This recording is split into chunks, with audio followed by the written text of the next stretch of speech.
प्रधानमंत्री नरेंद्र मोदी ने देश की बर्बादी में बीते 10 साल में कोई कसर नहीं छोड़ी। जनता से लेकर अर्थव्यवस्था तक पीएम मोदी ने सब कुछ उजाड़ दिया। अब लघु और मध्यम उद्योग यानी एमएसएमई को ही ले लीजिए। एमएसएमई भारतीय अर्थव्यवस्था की रीढ़ है। इस सेक्टर में 12 करोड़ लोगों को रोजगार मिलता है, लेकिन पीएम मोदी और उनकी नीतियों ने देश के एमएसएमई उद्योगों को नष्ट कर दिया। आलम यह है कि देश में एमएसएमई क्षेत्र में रोजगार के नए अवसर पैदा नहीं हो रहे, लोगों के रोजगार छिनते जा रहे हैं, उनकी आय नहीं बढ़ रही है। 2016 में पीएम मोदी ने बिना सोचे समझे और विचार विमर्श के नोटबंदी जैसा घातक फैसला लागू कर दिया। इससे कई एमएसएमई बंद हो गए, क्योंकि उनके मालिकों के पास कच्चे माल के भुगतान के लिए, कर्ज चुकाने के लिए और कर्मचारियों की सैलरी देने के लिए कैश नहीं। यहाँ तक कि आरबीआई ने भी माना कि नोटबंदी का सबसे ज्यादा असर एमएसएमई पर पड़ा।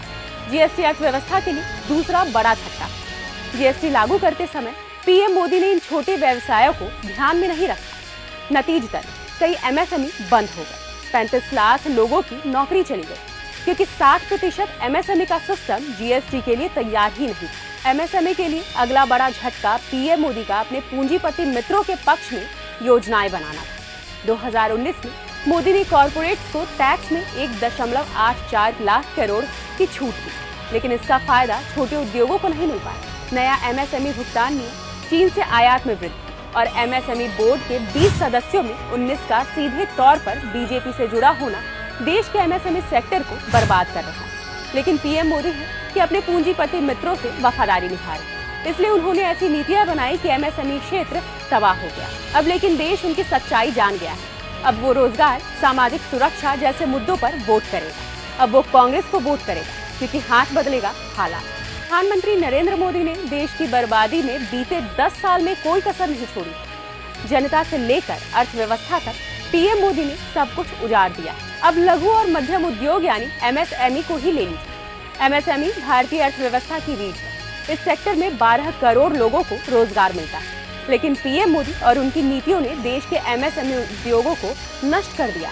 आलम यह है कि देश में एमएसएमई क्षेत्र में रोजगार के नए अवसर पैदा नहीं हो रहे, लोगों के रोजगार छिनते जा रहे हैं, उनकी आय नहीं बढ़ रही है। 2016 में पीएम मोदी ने बिना सोचे समझे और विचार विमर्श के नोटबंदी जैसा घातक फैसला लागू कर दिया। इससे कई एमएसएमई बंद हो गए, क्योंकि उनके मालिकों के पास कच्चे माल के भुगतान के लिए, कर्ज चुकाने के लिए और कर्मचारियों की सैलरी देने के लिए कैश नहीं। यहाँ तक कि आरबीआई ने भी माना कि नोटबंदी का सबसे ज्यादा असर एमएसएमई पर पड़ा।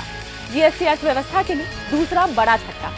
जीएसटी लागू करते समय पीएम मोदी ने इन छोटे व्यवसायों को ध्यान में नहीं रखा। नतीजतन कई एमएसएमई बंद हो गए। 35 लाख लोगों की नौकरी चली गई, क्योंकि 60% एमएसएमई का सिस्टम जीएसटी के लिए तैयार ही नहीं था। एमएसएमई के लिए अगला बड़ा झटका पीएम मोदी का अपने पूंजीपति मित्रों के पक्ष में योजनाएं बनाना था। 2019 में मोदी ने कॉर्पोरेट्स को टैक्स में 1.84 लाख करोड़ की छूट दी, लेकिन इसका फायदा छोटे उद्योगों को नहीं मिल पाया। नया एमएसएमई भुगतान नियम, चीन से आयात में वृद्धि और एमएसएमई बोर्ड के 20 सदस्यों में 19 का सीधे तौर पर बीजेपी से जुड़ा होना देश के एमएसएमई सेक्टर को बर्बाद कर रहा है। लेकिन पीएम मोदी है कि अपने पूंजीपति मित्रों से वफादारी निभा रहे, इसलिए उन्होंने ऐसी नीतियां बनाई कि एमएसएमई क्षेत्र तबाह हो गया। अब लेकिन देश उनकी सच्चाई जान गया है।